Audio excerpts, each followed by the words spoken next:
Students जो हैं बाहर ओम श्री गणेशाय नमः। ओम वेद पुरुषाय नमः। ओम नमः श्री गुरु चरण कमलेभ्यो नमः। ओम गणनाथ सरस्वती रविष्ठो बृहस्पति पंचैकादशं स्मरन् नित्यम् वेदवाणीं प्रवर्तयेत् अजस्य वेदवर्णस्य यजुर्वेदोऽक्षसूत्रते वामे पुरुषभागेस्तु बोधितो मङ्गलप्रदः सदाशिवसमारम्भाम् शङ्कराचार्यमध्यमाम् अस्मदाचार्यपर्यन्ताम् वन्दे गुरुपरम्पराम्। हरिः ओम समेधागेन्दो वस्यादाध्येतैर्बोधायकादितेर्मा अस्मिन् हविराजो दानम् सोऽसामिद्धाय सोचिके वेदान्ते वरान्तो दानम् अग्रणाये जातवेदासे परन्तवा साविद्वेदं येनो भेदे न परधायासि बृहच्छोषाविद्या ओ पतवाग्ने हाविकमाति वेदाशेषान्तो हर्षाताम् जो भसवासामिधो मामा भूर्भुवः स्मर्यो निर्वा भूम्ना प्रेदेवेव परिम्ना तस्यास्ते प्रेदेवी देवाया जाने पृष्ठे निबन्नादावन्नाध्यायादाधे हरिः ओम। सर्वेभ्यः समागतेभ्यः छात्रेभ्यः तत्र नैतिकमङ्गलाचरणकर्तृभ्यो सर्वेभ्यः छात्रेभ्यः धन्यवादं ज्ञापयामि। अतः परं तत्र 15 वर्षीय महाभागात्राजश्रेष्ठः रांगो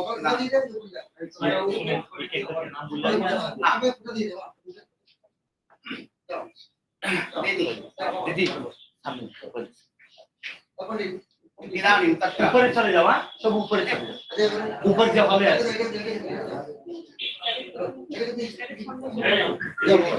ये साइड से चले, ये साइड से सुनी तो दीदी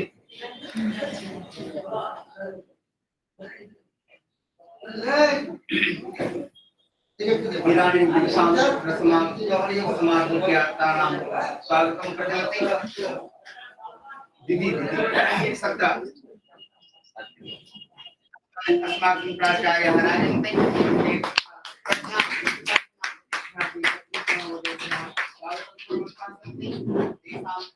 अंगवस्त्रप्रदानेन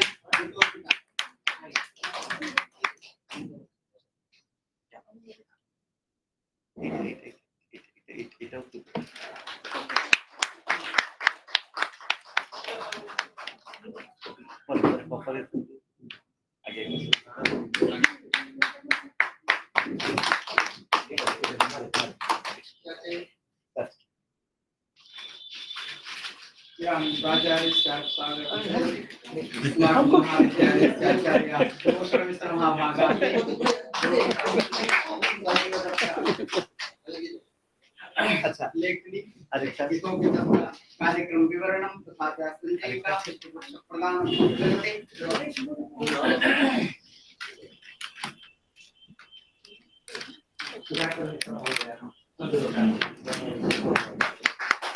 স্যার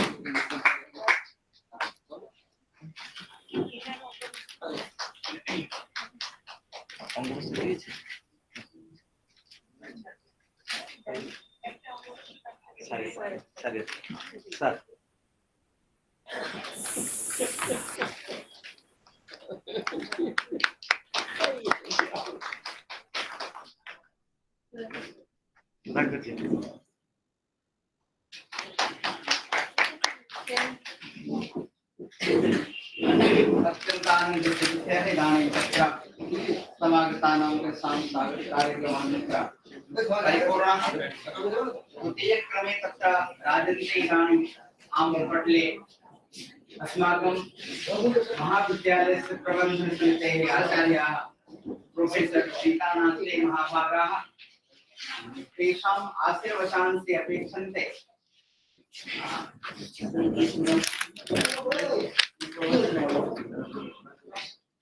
जी उनको कनेक्ट करके जोड़िए थोड़ा सर আপনার স্যার স্যার আপনার মাইক মিউট আছে স্যার স্যার আপনার মাইক মিউট আছে স্যার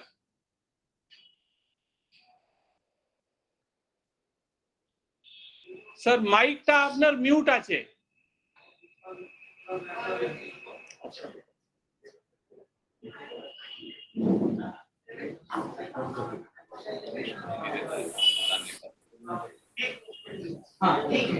हाँ हो गया सर আপনার ব্লেসিংস পেয়ে আমরা শুরু করব স্যার ओम वाङ् मनसि प्रतिष्ठिता मनो मे वाचि प्रतिष्ठितं महावीराभिर्मयि वेदस्य मानिष्ठ श्रोतं मम प्रहासि अनेन अदितेन होरात्रानुसंदधामि शीतं वदिष्यामि सत्यं वदिष्यामि तन्मामवतु अवतु माम् अवतु माम्। ॐ शान्ति शान्ति शान्ति।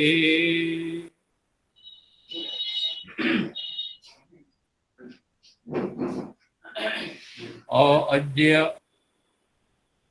शुभ दिवसः बृहस्पतिवारः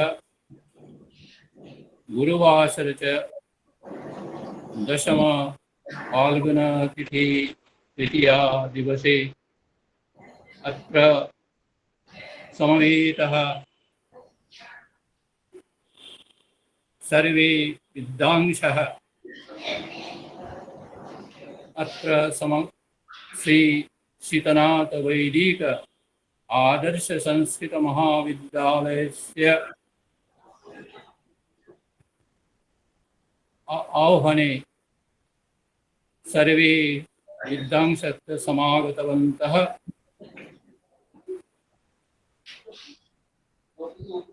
तेषां तासां च सर्वेषां उपस्थिति हेतु वयं सर्वे आनंदप्रदः भवामः। श्रूयते न वा? श्रूयते न वा?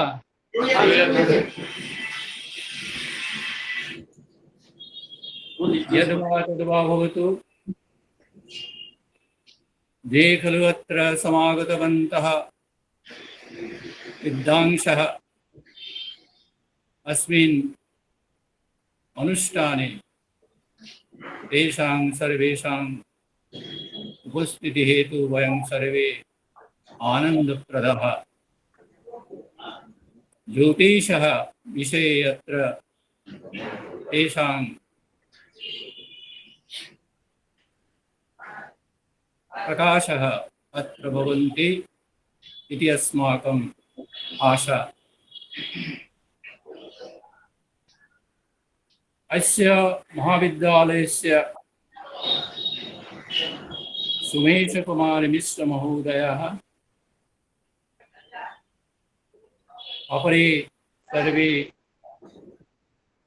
विद्वांस तेषां सर्वेषाम् अत्र उपस्थितिहेतु वयम् आनंद संप्राप्तः।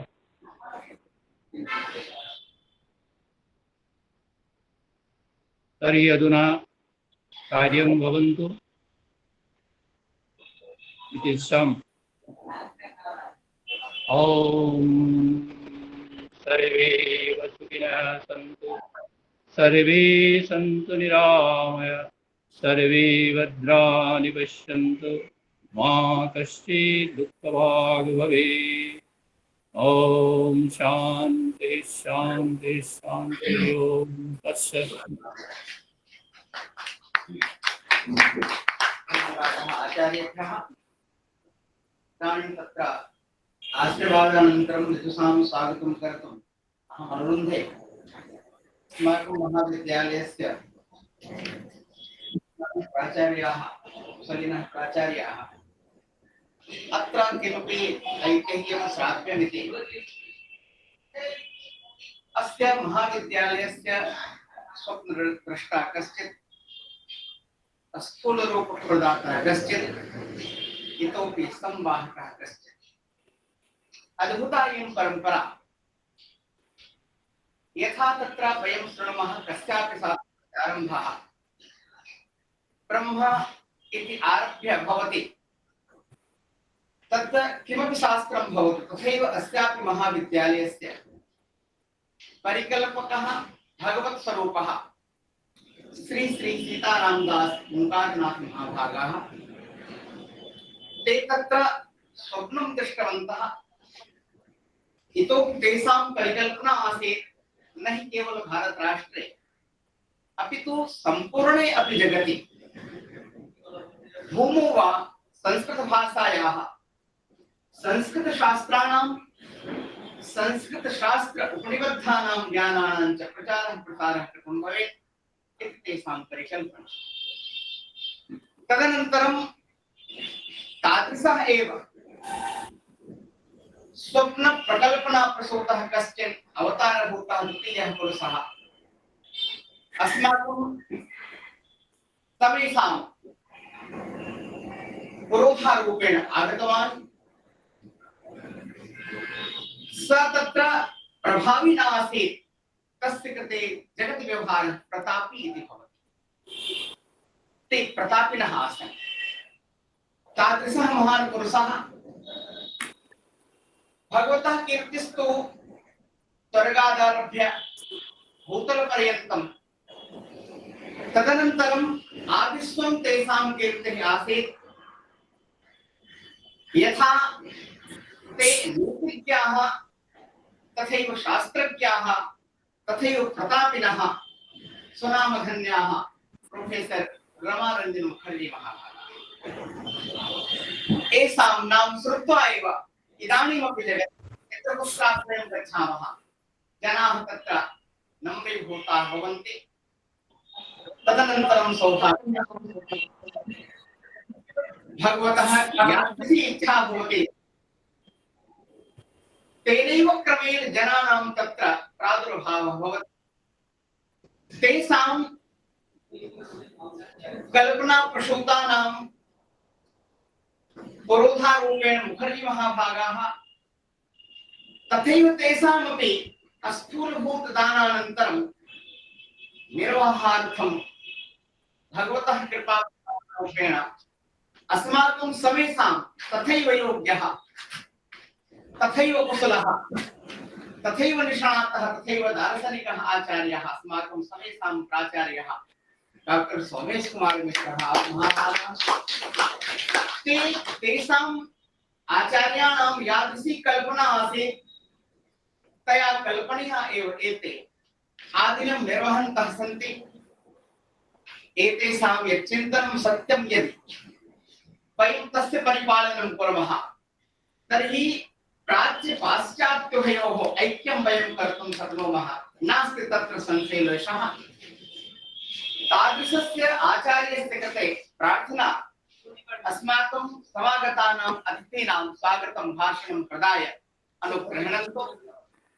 प्राचार्य जी हमारे स्वर्ग और पातालों को कैसे एक कर दें, इस प्रकार की क्षमता उनके भीतर है। और देख करके एकदम आनंदित हो गए। जो चीज हम लोग सोचते नहीं, वहां उनकी दृष्टि पहले से रहती है। इस प्रकार के आचार्य स्वनाम धन्य तथा कर्मधन्य कर्मवीर अत्यंत दार्शनिक दृष्टि संपन्न आचार्य सोमेश कुमार मिश्र जी हम लोग अनुरोध करते हैं कि समागत अतिथियों का स्वागत कर अनुग्रहित करें।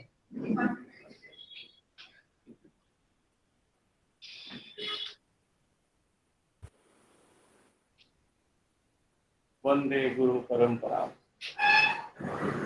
ओम Sainath Narayan.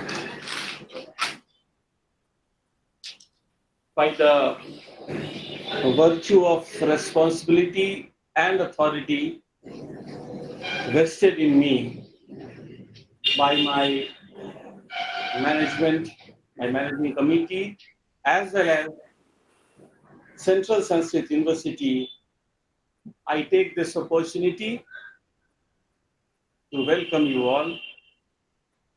I express my heartfelt gratitude and acknowledge that the college is feeling so very fortunate to welcome the scholars and luminaries of the field like Professor Viswaranjan Pati ji, Deepak Mishra ji, Amit Shukla ji, Avdesh Kumar Chaube ji, and so many others who would be joining us on the through the online mode.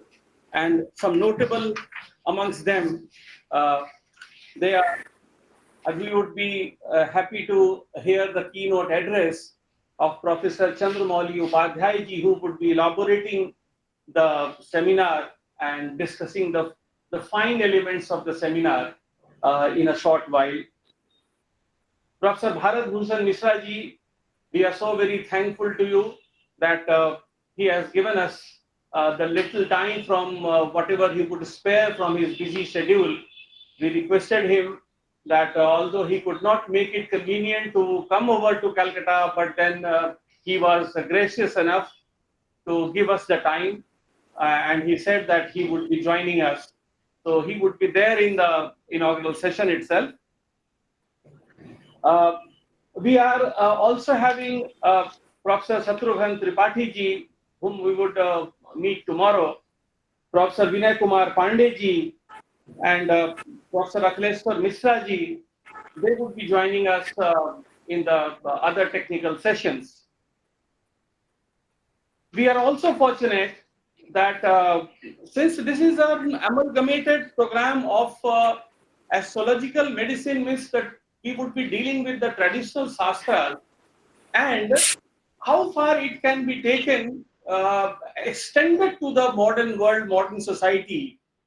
This would be taken care of by the modern doctors, the medical practitioners, and हमें ये हर्ष होगा जब हम कल सुन पाएंगे professor वो surgery के head of department हैं राणा रजनीश, वो राम मनोहर लोहिया हॉस्पिटल के दिल्ली के वो डिपार्टमेंट हेड हैं. हमें सुनने को मौका मिलेगा तनुश्री भट्टाचार्य जी को, जो गवर्नमेंट ऑफ वेस्ट बंगाल में कार्यरत हैं. वो MBBS MD डॉक्टर हैं और वो साइकोसोमैटिक डिजीजेस, मनोरोग के साथ जिस समय पेपर पढ़ा जाएगा उस समय उनको भी सुनने का मौका मिलेगा. इन दोनों विषयों को जोड़ने का मिलेगा. हमारे हृदय रोग पर शत्रुघ्न त्रिपाठी जी जब बोलेंगे तो उस समय दूसरे स्पीकर जो कार्डियोलॉजिस्ट होंगे वो उसके साथ कितना तालमेल आ सकता है, ज्योतिष को मेडिकल साइंस के कितने करीब लाया जा सकता है, इस पर वो अपना चिंतन व्यक्त करेंगे. और उनकी जो मान्यताएं, उनकी जो मॉडर्न धारा है उसमें कहाँ तक हम पहुंच पाते हैं और कहाँ पहुंचने के लिए क्या क्या रिसर्च और किस की आवश्यकता है, कि इस पर वो प्रकाश डालेंगे. हमारे साथ डर्मेटोलॉजिस्ट जुड़ेंगी जो Lady Hardinge Medical College Delhi की। वो आप स्किन डिजीज जो कि ग्रह जनित स्किन डिजीजेस होते हैं जिन पर प्रकाश डालेंगे हमारे ज्योतिष के आचार्य, और वो मेडिकल साइंस से वो रंग और जो कलर थेरेपी होता है उसके माध्यम से, और जिसे मेडिकल साइंस में उन लोग लेमडा बोलते हैं कि अलग अलग मतलब शरीर के अंदर जो रंग का प्रवेश होता है हमारे स्किन के द्वारा, तो वो कितने दूरी तक कौन सा रंग जाता है। जैसे बृहस्पति का रंग आवश्यक है, तो वो उसका लेमडा क्या है और वो कैसे वो पहुंच पाता है आपके लीवर या पाचन तंत्र तक। तो इन सब विषयों पर एक चर्चा होगा। हम लोगों ने एक प्रयास किया है, ये कोई फाइनल वर्ड नहीं है, लेकिन ये प्रयास किया है कि शास्त्र को समझने के लिए, जो कि आजकल जो चर्चाएं हो रही हैं मॉडर्न एजुकेशन सिस्टम में, नई एजुकेशन शिक्षा नीति में, इंडियन नॉलेज सिस्टम। तो इंडियन नॉलेज सिस्टम की स्वीकार्यता जब तक बढ़ेगी नहीं, और स्वीकार्यता तभी बढ़ेगी जबकि इसकी मान्यताएं, इसकी धाराएं जनता तक पहुंचेंगी, उनके समझ तक पहुंचेंगी। तो ये एक छोटा सा प्रयास हमारा महाविद्यालय कर रहा है। जब ये दोनों शास्त्र, मॉडर्न और ट्रेडिशनल शास्त्र को जहां तक संभव हो सके, कहां तक ये मिलते हैं और आगे क्या प्रगति किया जा सकता है इस रास्ते में, इसके बारे में चर्चा में। तो मैं बहुत आभार प्रकट करता हूं हमारे सारे हमारे प्रोफेसर्स का, जो लोग आए, और सारे स्कॉलर्स का, और बहुत बहुत धन्यवाद। इन्हीं वचनों के साथ आगे का कार्यक्रम सुधाकर जी को सौंपते हुए मैं विराम देता हूँ।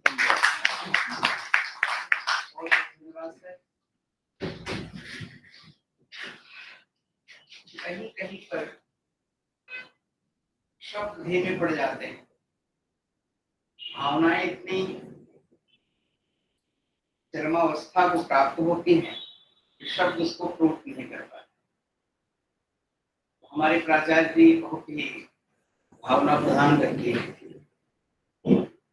शब्दों को बहुत पहले नहीं देते, भावना का ही कदर करते आचार्य ने सभी का स्वागत किया। आचार्य जी को भी लोग स्वागत तथा धन्यवाद दोनों करते हैं। इस क्रम में आज प्रोफेसर चंद्रमौली उपाध्याय जी का भाषण था, परंतु अस्वस्थ थोड़ा हो गया, अभी बात हुई। उन्होंने डॉक्टर विनय कुमार, प्रोफेसर विनय कुमार पांडे जी को, BHU वाले, उनको कार्यभार उन्होंने दिया है। आशा करते हैं जुड़े भी हैं हम लोग। प्रोफेसर विनय कुमार पांडे जी उपस्थित हम लोगों के बीच में, जो कि परम सत्ता संपर्क संपन्न, ज्ञान संपन्न तथा विद्या वैभव संपन्न प्रोफेसर चंद्रमौली उपाध्याय है। एक गणमान्य व्यक्ति, भारत सरकार से लेकर के विद्युत परंपरा, दोनों परंपराओं का निर्वहन करते हैं। तो उस प्रकार की परंपरा में अधिकृत विद्वान के रूप में प्रोफेसर विनय कुमार पांडे जी विद्यमान हैं। हम उनसे अनुरोध करते हैं कि भारतीय ज्योतिर्विज्ञान एवं भारतीय चिकित्सा पद्धति, तात्पर्य आयुर्विज्ञान, दोनों को एक समन्वित रूप प्रदान करने का प्रयास करेंगे। इस प्रकार से विनय कुमार पांडे। धन्यवाद मिश्र जी। आवाज मेरी आ रही है? आ रही। सिद्धान्तमौपनिषदं सिद्धान्तं परमेष्ठिनः श्रवणाधर्मः किंचित वीणाधर्मुपास्महे। परम सम्माननीय आज के इस उद्घाटन सत्र के सभाध्यक्ष महोदय, मुख्य अतिथि के रूप में विद्यमान ज्योतिष शास्त्र के निष्णात विद्वान और हम सभी के अग्रज, हमारे अग्रज मार्गदर्शक प्रोफेसर भारत भूषण मिश्र जी, सम्मानित अतिथिगण, चूंकि मैं आकस्मिक रूप में उपस्थित आपका बीज वक्तव्य वक्ता हूँ, इसीलिए कौन कौन से लोग इसमें उपस्थित हैं विद्वद्गण, उनकी सूची भी मैं नहीं देख पाया। प्रोफेसर उपाध्याय गुरुजी का आदेश प्राप्त हुआ कि शायद वो अस्वस्थ हो गए हैं थोड़ा, तो बीज वक्तव्य के लिए मुझे उपस्थित होना है। और सुधाकर मिश्र जी ने भी अभी फोन किया बस 10 मिनट पहले। तो आप सभी जितने भी विद्वद्गण इसमें उपस्थित हैं, आप सभी का मैं अभिनंदन करता हूं, आप सभी को प्रणाम करता हूं। बहुत एक सुखद अनुभूति है, बहुत एक अच्छा उपक्रम है कि हम लोग आज अंतर विषयक संगोष्ठियों के माध्यम से जो हमारे वेद वेदांगों में निहित ज्ञान राशि है, जिसके द्वारा हमारा राष्ट्र कवि भारत विश्व गुरु के पद पर प्रतिष्ठित रहा है, उस प्रतिष्ठा को पुनः प्रतिष्ठापित करने के उद्देश्य से एकत्रित हो रहे हैं और चर्चा भी कर रहे हैं। यह एक शुभ लक्षण है, यह एक शुभ संकेत है राष्ट्र के लिए, ज्योतिष समाज के लिए, चिकित्सा समाज के लिए, समग्र विश्व के लिए। क्योंकि अगर हम लोग चिंतन करें, हम लोग देखें, तो आज से 2000 वर्ष पहले, बहुत ज्यादा नहीं, 2000 वर्ष पहले अगर आप चलेंगे तो दो ही विज्ञान के विषय हुआ करते थे, एक ज्योतिष शास्त्र था और दूसरा आयुर्वेद था। आधुनिक विज्ञान की जितनी भी शाखाएं हैं वो सब इसी ज्योतिर्विज्ञान के अंतर्गत समाहित थी, चाहे वो गणित हो, खनिज हो, भूगर्भ हो, अंतरिक्ष हो, रसायन हो, वनस्पति हो, जीव हो। विज्ञान के ये सभी विषय लगभग ज्योतिष शास्त्र के अंतर्गत ही समाहित थे। और दूसरा जो विज्ञान का विषय था वह आयुर्वेद था, जिससे कि स्वास्थ्य रक्षण की चर्चा होती थी, स्वास्थ्य रक्षण के उपाय जिसमें सृजित होते थे और बताए जाते थे। और ये दोनों विज्ञान की जो दोनों शाखाएं हैं 2000 वर्ष पूर्व की, ये स्वतंत्र नहीं थी, दोनों एक दूसरे की पूरक थी। ज्योतिर्वैद्यौ निरंतरौ, क्योंकि कहीं भी ज्योतिष शास्त्र को छोड़ करके आयुर्वेद शास्त्र की, आयुर्वेद को छोड़ करके ज्योतिष शास्त्र की एक समग्र संकल्पना हम नहीं कर सकते। वैसे भी हमारे यहाँ जितने भी शास्त्र बताए गए हैं, चाहे वेद हो, वेदांग हो, सब एक दूसरे के पूरक के रूप में ही काम करते हैं, स्वतंत्र रूप में कोई संपूर्णता को नहीं प्राप्त करते। इसीलिए हमारे ऋषियों ने सडंगो वेदो ध्येयो ज्ञेयश्च का सिद्धांत प्रतिपादित किया है कि पूरे सडंगों के साथ वेदों का अध्ययन करेंगे, तब जाकर के उनके जो अंतर्निहित विषय हैं वो स्पष्ट रूप में स्फुरित होंगे और उससे समाज कल्याण में नियोजित किया जा सकेगा। हम लोग आज आयुर्वेद और ज्योतिष शास्त्र की चर्चा करने जा रहे हैं, चिकित्सा विज्ञान और ज्योतिष शास्त्र की चर्चा करने जा रहे हैं। तो सबसे पहले हम लोगों को इनके आधारभूत सिद्धांतों को समीक्षित करना होगा, इनको देखना होगा कि आखिर चिकित्सा शास्त्र के, आयुर्वेद शास्त्र के और ज्योतिष शास्त्र के आधारभूत सिद्धांत क्या है।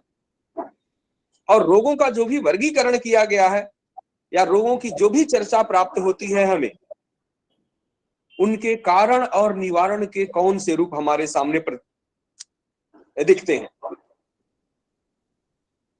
ज्योतिष मानव की उत्पत्ति काल से ही समाज कल्याण में सन्निहित है, वैसे ही आयुर्वेद भी अपनी उत्पत्ति काल से ही समाज कल्याण में सन्निहित है, स्वास्थ्य संरक्षण में समृद्ध है, सम्मिलित है। जब मूलभूत सिद्धांतों की बात करते हैं तो दोनों सिद्धांतों में हमारे यहाँ जब निदान की बात आती है, जब किसी के भविष्य कथन की बात आती है, स्वास्थ्य चर्चा की बात आती है, स्वास्थ्य रक्षण की बात आती है, तो दोनों सिद्धांतों का, दोनों विषयों का सबसे पहला जो मूल मंत्र है, पूर्वमायु परीक्षेत पश्चात लक्षणमादिशेत आयुर्हीन नराणाम च लक्षणैः किम प्रयोजनम।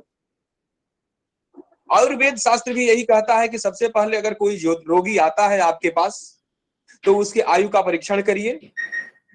आयु अगर उसमें परिलक्षित होती है उसके बाद से ही उसके लक्षणों को बताइए कि उसमें ये विकृति है, कफवात की विकृति से, असंतुलन से। हमारा ज्योतिष शास्त्र भी वही कहता है कि अगर आपके पास कोई भी व्यक्ति किसी प्रश्न के लिए आता है, चाहे स्वास्थ्य चर्चा की बात के लिए आता है या जीवन की उन्नति के लिए आता है या सुख संतति के लिए, विद्याभ्यास के लिए आता है, तो सबसे पहले हम उसके आयु का परीक्षण करेंगे। आयु के परीक्षण के बाद से जो हमारे यहाँ ग्रहों की प्रकृति और प्रवृत्ति बताई गई है, जब हम चरक को पढ़ेंगे, सुश्रुत को पढ़ेंगे, वाग्भट्ट को पढ़ेंगे, आयुर्वेद शास्त्र के आचार्यों को, अपने यहाँ जब हम बड़ा मिहिर को पढ़ेंगे, वैद्यनाथ को पढ़ेंगे और अपने प्रतिष्ठित आचार्यों को पढ़ेंगे जिन्होंने ज्योतिष शास्त्र के सिद्धांतों का प्रतिपादन किया है, ज्योतिष शास्त्र के मूलभूत विषयों को सन्निहित किया है, तो वहां पे रोगों के कारण के रूप में सत्व, रज और तम, कफ, वात और पित्त, 3 प्रकृतियां ही हमारे सामने आती हैं, चाहे आयुर्वेद शास्त्र हो चाहे ज्योतिष शास्त्र। दोनों जगहों पे आधुनिक चिकित्सा विज्ञान थोड़ा सा उसी को परिष्कृत रूप में थोड़ा सा उसके विचार की सरणी थोड़ी अलग है, लेकिन अगर भारतीय आयुर्वेद की बात करें, भारतीय चिकित्सा पद्धति की बात करें जिसे हम आयुर्वेद के नाम से जानते हैं, तो निश्चित रूप से हम यह देखते हैं कि वहां की जो सरणी है, विकास की जो परंपरा है, वहां विचार की जो सरणी है, वो कफ, वात, पित्त पे ही निर्भर करती है। क्योंकि हमारे यहाँ जो आचार्यों ने वहां पर रोग्यता और आरोग्यता की रोगग्रस्तता और आरोग्यता की जो परिभाषा दिया है, तो वहां पर स्पष्ट रूप में कहा है कि ये जो कफवात पित्त प्रकृति है, इन तीनों प्रकृतियों की साम्यता जो है वो आरोग्यता है और विषमता ही रोगपूर्णता है। जब विहित मात्रा में शरीर में उनका संचालन होता है तो शरीर हमारा स्वस्थ रहता है, लेकिन जैसे ही उसमें विकृति आती है, असंतुलन उत्पन्न होता है, तब हमारा शरीर रोगग्रस्त हो जाता है।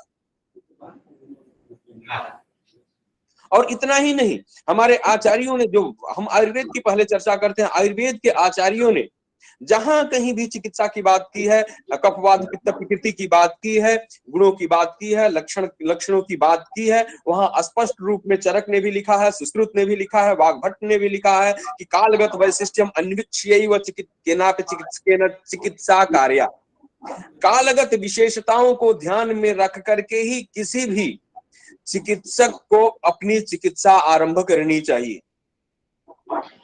औषधियों के रोपण का मुहूर्त, औषधियों के आहरण का मुहूर्त, औषधियों के निर्माण का मुहूर्त, औषधियों के भक्षण का मुहूर्त, शल्य क्रिया करने का मुहूर्त, सारी विधियां प्रतिपादित है।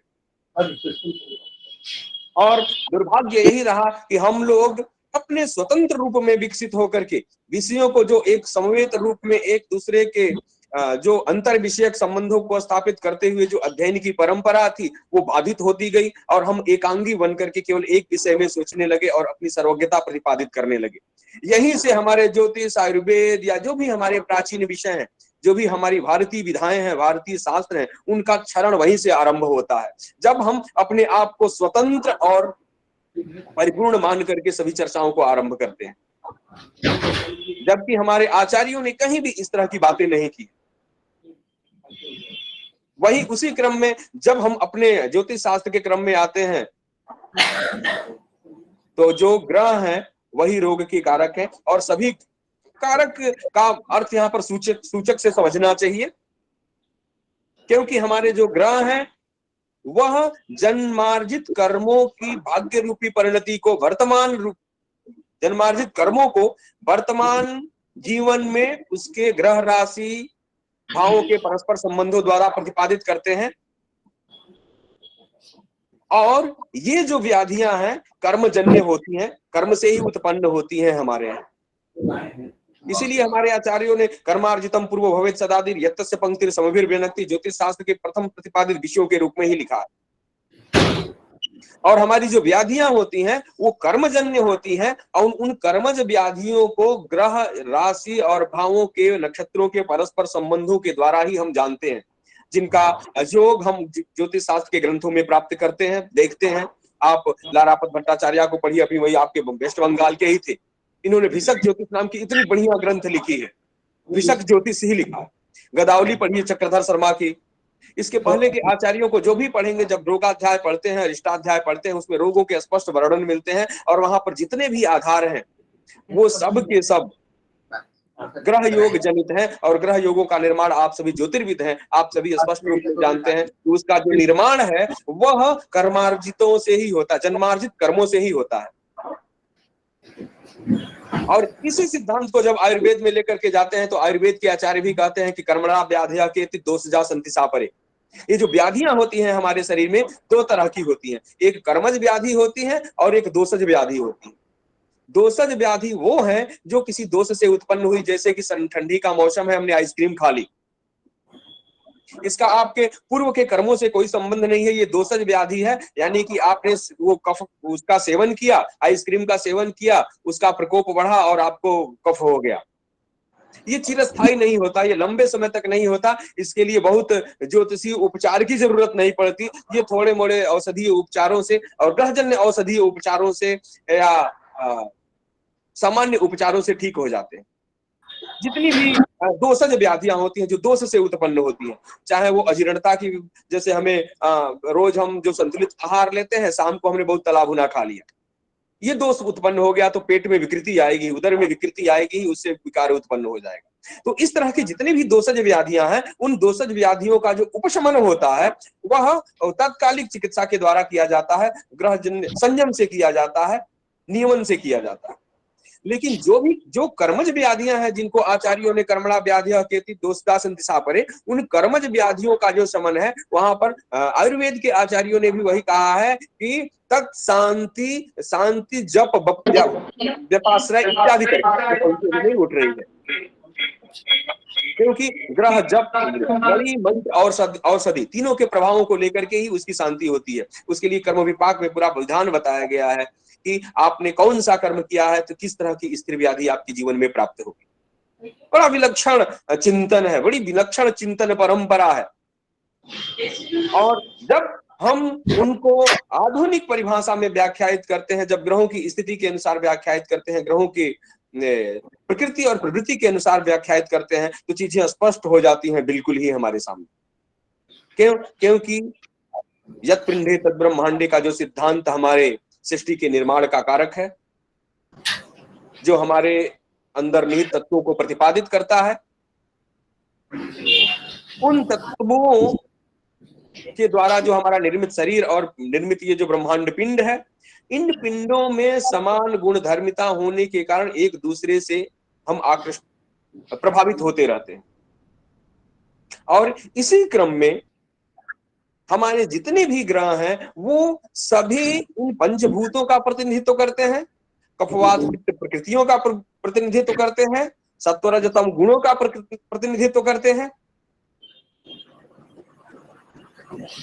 आप ज्योतिष शास्त्र के सभी विद्वद्गण इसमें उपस्थित हैं, आप जानते हैं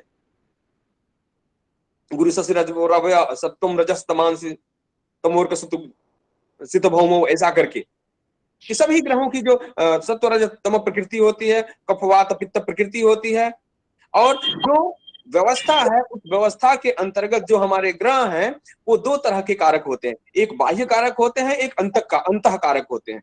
तो जितने भी अंतः कारक ग्रह हैं, जो हमारे अंतर्निहित शरीर में अंतर्निहित जितने भी तत्व हैं, चाहे वो अस्थि हो, त्वक हो, चर्म हो, मज्जा हो, नस हो, उनका प्रतिनिधित्व करते हैं।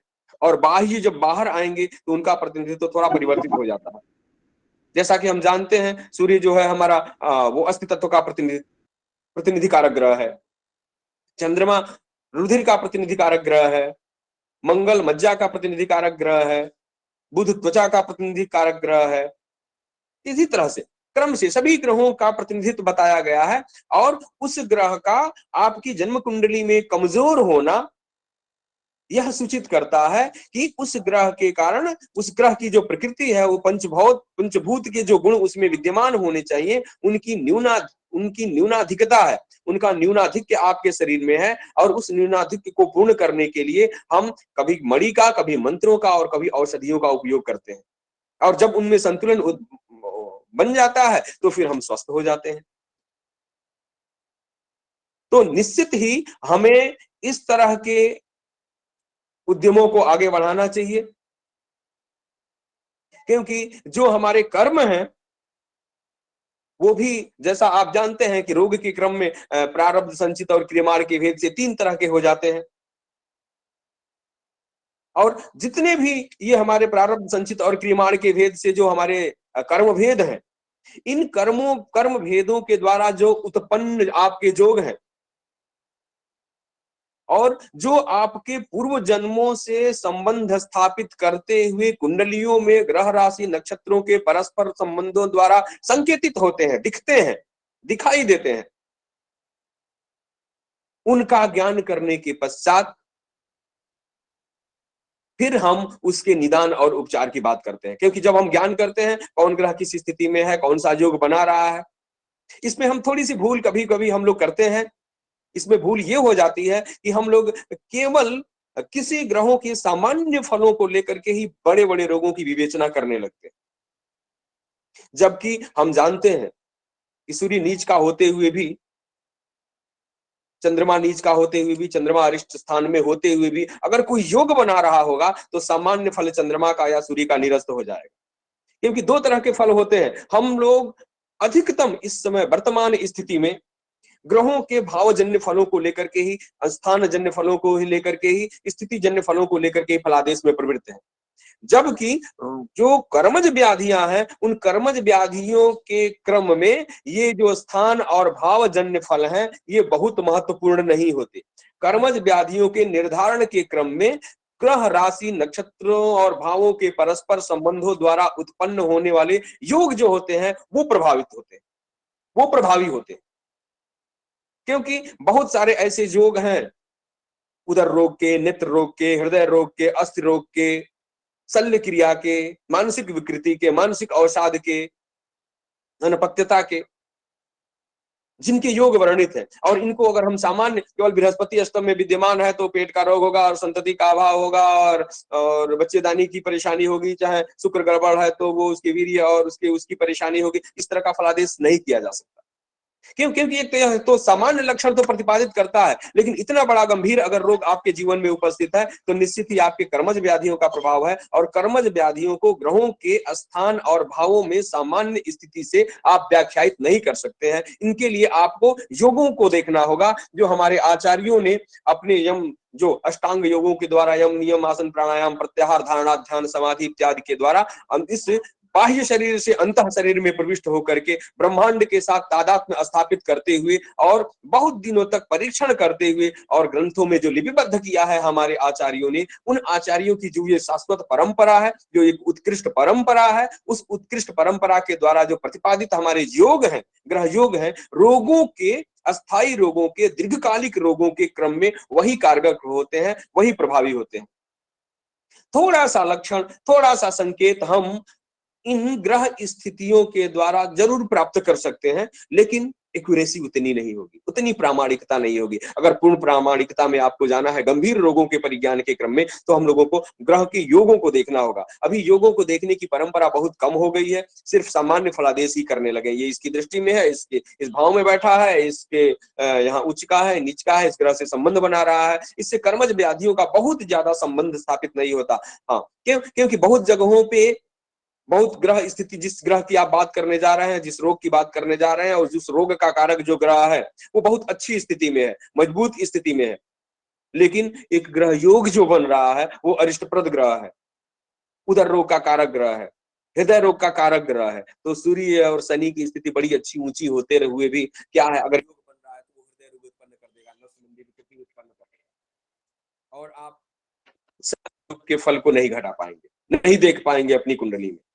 तो इसलिए जो हमारे ये जो आयुर्वेद और ये ज्योतिष शास्त्र के सिद्धांत हैं, इन दोनों का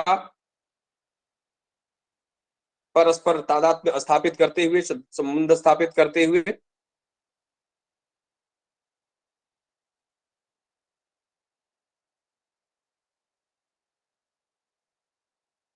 तादात्म्य स्थापित करते हुए हमें व्याख्यायित करना चाहिए, हमें देखना चाहिए। क्योंकि आज के परिप्रेक्ष्य में भी अगर ज्योतिष और आयुर्वेद एक साथ मिलकर काम करेंगे, हम लोगों ने अपने काशी हिंदू विश्वविद्यालय में बहुत सारे प्रोजेक्ट किए हैं। अभी अग्रिम सत्र में वक्तागण भी आएंगे, कल भी कुछ वक्तागण हैं हमारे विभाग के। अस्थमा रोग, हृदय रोग, मानसिक अवसाद, उदर रोग, नेत्र रोग, यूजीसी से फंडेड बहुत सारे प्रोजेक्ट हम लोगों ने किए हैं। और हम लोगों के साथ हमारे यहाँ तो चूंकि एक अपॉर्चुनिटी है, हमारे यहाँ एक सुविधा है कि हमारे काशी हिंदू विश्वविद्यालय के अंतर्गत चिकित्सा विज्ञान संस्थान है और भारतीय चिकित्सा संस्थान भी है जिसको हम लोग आयुर्वेद के नाम से जानते हैं, ज्योतिष शास्त्र भी है। तो बहुत सारे ऐसे रिसर्च, ऐसे अध्ययन, ऐसे शोध कार्य कोलिब्रेशन से हुए हैं, ज्वाइंट कोलिब्रेशन से हुए हैं, जहां कोई चिकित्सक भी एक लगा हुआ है, एक ज्योतिषी भी लगा हुआ है, ज्योतिष शास्त्र का आचार्य भी लगा हुआ है, और कोई एक शोधकर्ता, दोनों विषयों में संबंध स्थापित करते हुए किया है। तो इस तरह से अगर हम लोग एक दूसरे के सिद्धांतों को, आयुर्वेद सिद्धांत भी, क्योंकि आज से अगर 1000 वर्ष पहले, 2000 वर्ष पहले की बात करिए आप, और उस समय की बात करिए जब भारत हुआ करता था, जब भारत की प्रतिष्ठा पूरे विश्व में थी, उस समय 2-3 विषय ही ऐसे थे जो विश्व गुरु पे प्रतिष्ठापित करने वाले थे आपको, ज्योतिष, आयुर्वेद और संस्कृत। संस्कृत को पूरा ही ले लीजिए, और संस्कृत में निहित जो ज्ञान विज्ञान है वो, संस्कृत से संबंध जो भारतीय संस्कृति है वो, जो सनातन ज्ञान परंपरा है वो, और ज्योतिष और आयुर्वेद, योग ने तो अपना काम कर लिया। आयुर्वेद भी बहुत संघर्ष कर रहा है, आयुर्वेद की भी प्रतिष्ठा पूरे विश्व में लगभग होने को है, पूरा विश्व स्वीकार कर रहा है। ज्योतिष शास्त्र की भी प्रतिष्ठा है, लेकिन अभी ज्योतिष शास्त्र की प्रतिष्ठा के साथ साथ कुछ प्रतिष्ठा तो सकारात्मक रूप में है, लेकिन कुछ प्रतिष्ठा नकारात्मक रूप में भी है। क्योंकि हम समसामयिक क्रम में अपने आप को प्रतिष्ठापित नहीं कर पा रहे हैं। हम ग्रंथों के आधार से अधिक अपने तर्कों को जोड़ते हैं। बहुत सारे ऐसे आचार्य मिल जाते हैं, बहुत प्रतिष्ठित हैं कहिए, और किसी सभाओं में, बहुत काशी में तो ये सभाएं होती रहती हैं, बैठे रहते हैं, एक जगह ऐसी चर्चा चल रही थी, तो वो बहुत बड़े कार्य का, किसी का शिलान्यास होना है, तो एक आचार्य जी से महामंडलेश्वर जी ने पूछ दिया कि वो हम लोगों को ये कार्य करना है। कहा अच्छी बात है, बहुत बढ़िया, सुंदर तो है, कल बुधवार है, रोहिणी नक्षत्र है, कल तो कर सकते हैं। ये नहीं पता है कि रोहिणी नक्षत्र उस कार्य के लिए प्रयुक्त है कि नहीं, क्योंकि हम जानते हैं कि कोई भी तिथि, वार, नक्षत्र, योग, करण, ग्रह, नक्षत्र, दिन, वर्ष, मास अशुभ नहीं होता। कोई भी, न तो ग्रह अशुभ है, न तो कोई राशि अशुभ है, न तो कोई दिन अशुभ है, न तो कोई काल अशुभ है। इसकी शुभता और अशुभता तब निर्धारित होती है जब किसी व्यक्ति के साथ जोड़ते हैं, जब किसी कार्य के साथ जोड़ते हैं। पुत्तल दाह का मुहूर्त जो हम बताते हैं, जो विश्व वमन का मुहूर्त बताते हैं, शस्त्रघात का बताते हैं, जो मारण का मुहूर्त होता है, क्या वह मारण के लिए शुभ नहीं है? जो पुत्तल दाह का मुहूर्त है वो पुत्तल दाह के लिए शुभ नहीं है। लेकिन जो शुभता और अशुभता तब व्याख्यायित होगी जब किसी कार्य से जोड़ेंगे, और उन कार्यों को जोड़ते हुए और फिर उसके आधार पर जो हमारे सिद्धांत हैं, उन सिद्धांतों में जो वर्णित नियम है, जो आधार है, उन आधारों का आश्रय लेकर के, और अगर हम अपने इस शोध कार्य में तल्लीन होंगे तो निश्चित ही हमें सफलता प्राप्त होगी। हमारे आचार्य ने स्पष्ट कहा भी है, अचिंत्या संति ये भावा न तांतर्किण योजयेत्। जो विषय आपको समझ में नहीं आ रहा है उसको अपने गुरुओं से पढ़ें, हम अपने क्षेत्र में अग्रगण्य जो कार्य करने वाले लोग हैं उनसे पढ़ें, शास्त्रों में खोजें, अपने तर्कों से नहीं जोड़ें।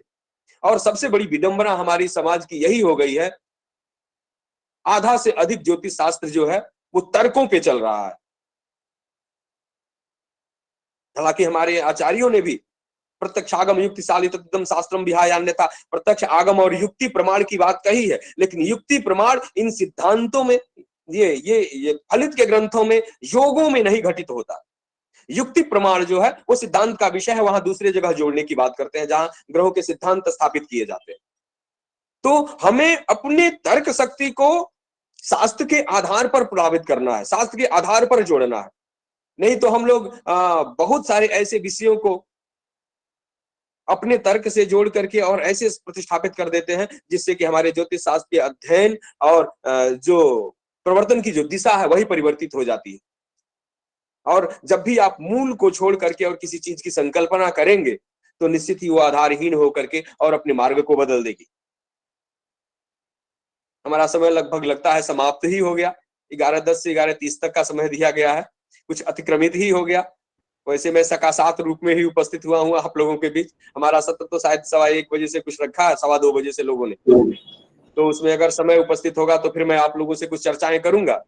लेकिन निश्चित ही ये जो ज्योतिष और आयुर्वेद शास्त्र हैं एक दूसरे के पूरक रहे हैं, और पुनः आचार्यों के द्वारा बताए गए सिद्धांतों का अनुपालन करते हुए, और अगर हम समवेत अध्ययन करते हैं, एक दूसरे के आचार्यों के, विशेषज्ञों के संबंध से हम एक किसी भी क्षेत्र में कार्य करते हैं, चाहे कोई भी रोग परिज्ञान हो, तो निश्चित ही हम लोग समाज को एक दिशा दे सकते हैं, समाज को एक अच्छी स्थिति में पहुंचा सकते हैं और ज्योतिष शास्त्र की प्रतिष्ठा को पुनः प्रतिष्ठापित कर सकते हैं, जिससे कि सर्वग्राह्यता बढ़े और जो ये भूत तंत्र यंत्र पिशाच डाकनी साकनी वाला जो ये ज्योतिष शास्त्र के साथ जो तब्बा लगा हुआ है, ये बिल्कुल अलग हो जाए।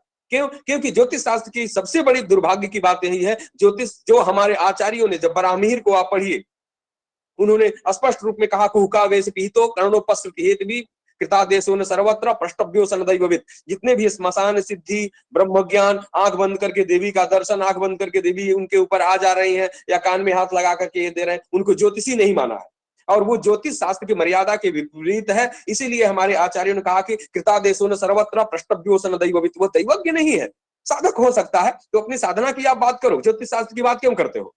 क्यों कहते हो कि मैं ज्योतिषी हूं? आपके पास तंत्र विद्याएं बहुत हैं, तंत्र सिद्धियां बहुत हैं, तो आप तंत्र सिद्धि की बात करो, ज्योतिष शास्त्र से संबंध उसका स्थापित मत करो, इससे ज्योतिष शास्त्र के स्वरूप की हानि हो रही है। तो हम लोग इस जो हमारे दूसरे पक्ष की चीजें हैं, उनको ज्योतिष शास्त्र से न जोड़ते हुए ज्योतिष शास्त्र का एक जो समग्र वैज्ञानिक स्वरूप है, पूर्ण स्वरूप है, उस स्वरूप में ही प्रतिष्ठापित करें। इसी में हमारे समाज का, हमारे विषय का कल्याण है, उन्नति है।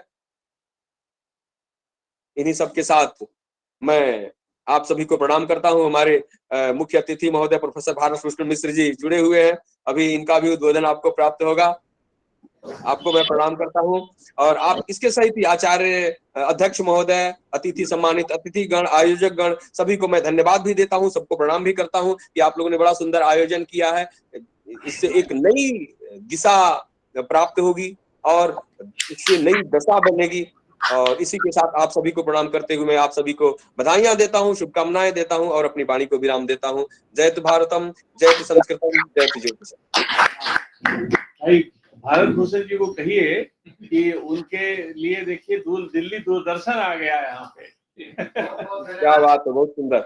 हम लोग बहुत उपकृत हुए और यथार्थ ज्ञान को आपने देने का प्रयास किया है, इसके लिए बहुत बहुत धन्यवाद आपको। और अगले सत्र में भी हम लोग आपको मनोयोग से सुनेंगे। इस समय हम लोग के मध्य में दिल्ली दूरदर्शन के कुछ अतिथि लोग उपस्थित हैं, हम लोग सामान्य उनका एक सत्कार करेंगे। आदरणीय प्राचार्य से निवेदन है, ये आप लोगों को सुनने के लिए आप लोगों की महिमा कहाँ तक गई है, देखिए कि दिल्ली दूरदर्शन आप लोगों को सुनने के लिए आया है और आप लोगों के वचन को रिकॉर्ड कर रहे हैं, जो कि शायद वो लोग अपने कभी न कभी दिखाएंगे, जो आप लोगों को हम सूचित करेंगे उसको। निश्चित हमारे यहाँ सर इसका श्रेय जो है योजक को ही जाता है, योजकस तत्र दुर्लभः।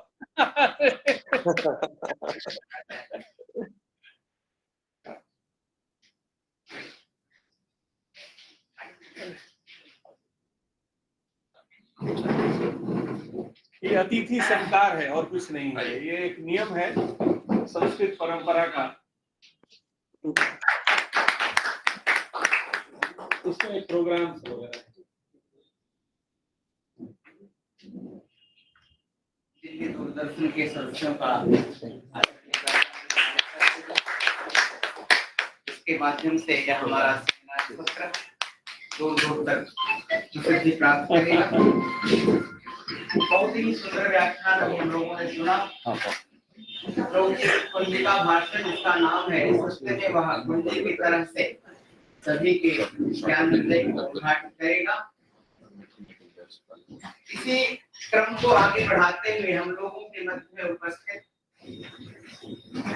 ज्ञान गंभीर विषय के परस्पर से जानी हम लोगों के अति शुभचिंतक वरिष्ठ आचार्य, मुंबई परिसर के निदेशक प्रोफेसर भारत भूषण मिश्र जी विद्यमान हैं। उनसे निवेदन है कि उन्होंने अपना विषय भी दिया है, बड़ा अच्छा विषय, मानव मन पर ग्रह नक्षत्रों का प्रभाव एवं निदान एक दृष्टि। इस विषय को लेकर के कुछ हम लोगों को आप बात कराएं। प्रोफेसर भारत भूषण मिश्र जी, मुंबई में डायरेक्टर। अचिंत्या व्यक्त रूपाय निर्गुणाय गुणात्मने समस्त जगदाधार मूर्तये ब्रह्मणे नमः।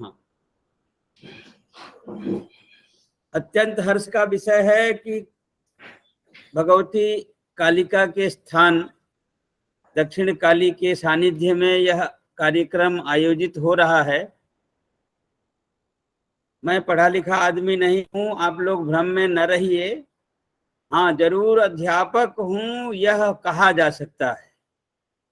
इसलिए आज के जो अध्यक्ष हैं इस कार्यक्रम के और सारस्वत मनीषी प्रोफेसर सोमेश मिश्र जी को हम हृदय से आभार मानते हैं कि उन्होंने हमें जोड़ा। साक्षात उनके साथ बैठे हुए हैं बुद्ध के प्रतिरूप प्रोफेसर अवधेश कुमार चौबे जी, जिनका कम्युनिस्ट पार्टी से भी बहुत नजदीक का संबंध है, जो सनातन परंपरा के तथाकथित विरोधी हैं।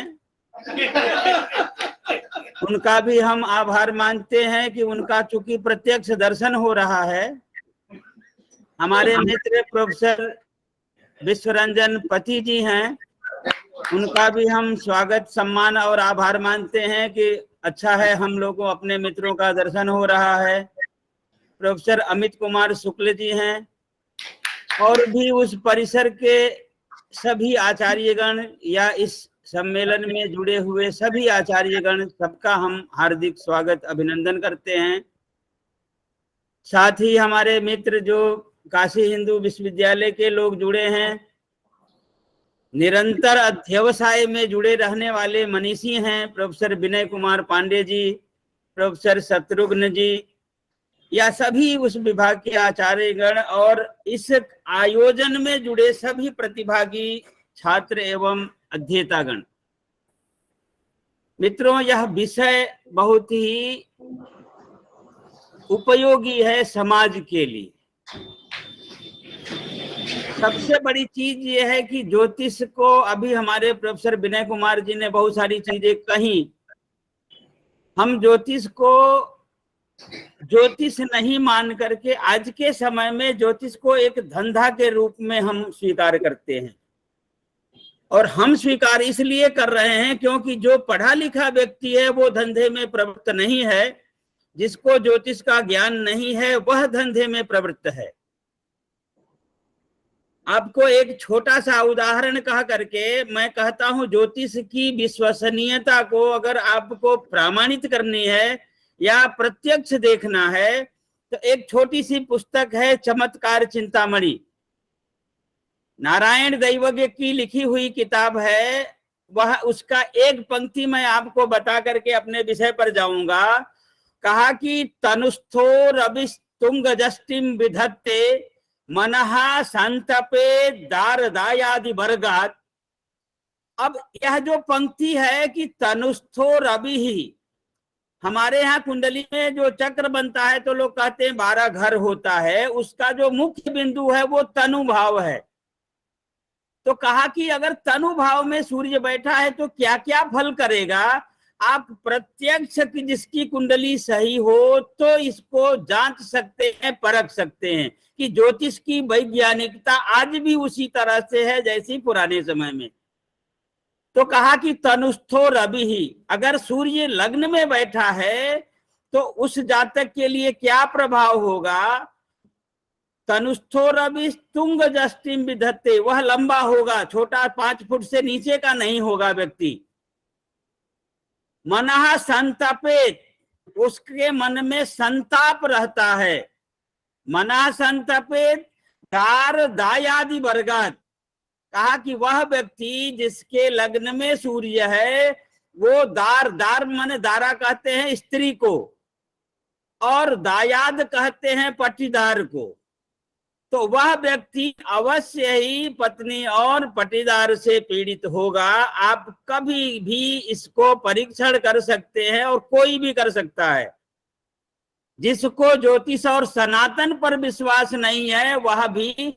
अब यहां प्रश्न आया कि कुंडली जाने कैसे। हमारे प्राचार्य जी हमारे विरोधी को कह रहे हैं, हमारे अग्रज हैं, वो विरोधी नहीं हैं, लेकिन सनातन विरोधी हैं। इसलिए मैं कहना चाहता हूं कि डंके की चोट पर ज्योतिष की जो वैज्ञानिकता है उसको हम इग्नोर नहीं कर सकते। हाँ, कर सकते हैं जिसे ज्ञान नहीं है। जैसे हमको अगर ज्ञान नहीं है तो हम गड़बड़ अपनी दूसरी व्याख्या कर सकते हैं, लेकिन अगर ज्योतिष का ज्ञान है तो ज्योतिष में 1% का कहीं से भी विभ्रम नहीं आपको मिलेगा। यही दृष्टिकोण देख करके मैंने भी एक सोचा कि जब ये सुधाकर जी का हमें आदेश मिला है तो मैंने भी कुछ खोजने का प्रयास किया, ढूंढने का प्रयास किया कि मानव मन पर जो है ग्रह नक्षत्रों का प्रभाव कैसे पड़ता है। सुधाकर जी, हमारे लिए टाइम कितना है? 10 मिनट। चलिए, तो सबसे बड़ी चीज है, आपके लिए समय सीमा नहीं है, आप बोलें। अध्यक्ष जी जब बोल रहे हैं तो फिर आपके लिए कुछ नहीं भैया। अरे वहां बड़े बड़े विद्वान लोग हैं, मैं डरता हूं, इसलिए मैंने पूछ लिया। तो कहा कि यह जो सृष्टि है, हमारे यहाँ सृष्टि का सृजन जो करने वाला है जगत सृष्टा, सभी सृष्टि का निर्माण वही करता है, लेकिन उसमें से जो ये मनुष्य का निर्माण हुआ, यह सर्वोत्कृष्ट निर्माण इसलिए हम कहते हैं कि मनुष्य एक विचारवान प्राणी है जो शुभ अशुभ दोनों की चिंतना करता है, और इस शुभ अशुभ की चिंतना में जो कारण भूत होता है वो होता है ग्रह। अब ग्रह जो है, शुभ ग्रह भी होते हैं, पाप ग्रह भी होते हैं, ये हम सभी जानते हैं। इन्हीं को विश्लेषित करते हुए भारतीय मनुष्यों की जो परंपरा है वह 84 लाख जोनियों का विवरण बताती है, और 84 लाख जोनियों में यह जो मनुष्य है वह अच्छा कर्म करके अपने को सन्मार्ग पर ले जाता है। लेकिन अगर सभी सन्मार्ग पर जाएंगे तो भीड़ अधिक हो जाएगी, इसलिए ग्रह जो है वो कुमार्ग पर भी ले जाता है, क्योंकि यही सन्मार्ग और कुमार्ग के लिए हमारे ऋषियों ने कहा कि नरत्वम दुर्लभम लोके। ये जो नरत्व है यह बहुत मुश्किल से मिलता है, जिसे हम अपने सद्भाव से प्राप्त कर सकते हैं। और इसी का अनुसरण, ये जो नरत्व शब्द है, नरत्व प्राप्ति के लिए हम अपने आचरण में उसको उतारने का प्रयास करते हैं, और वही जो प्रयास है वह सभी अन्य प्राणियों के साथ साथ मनुष्य के लिए भी श्रेष्ठता प्रतिपादन का स्थान प्राप्त करता है।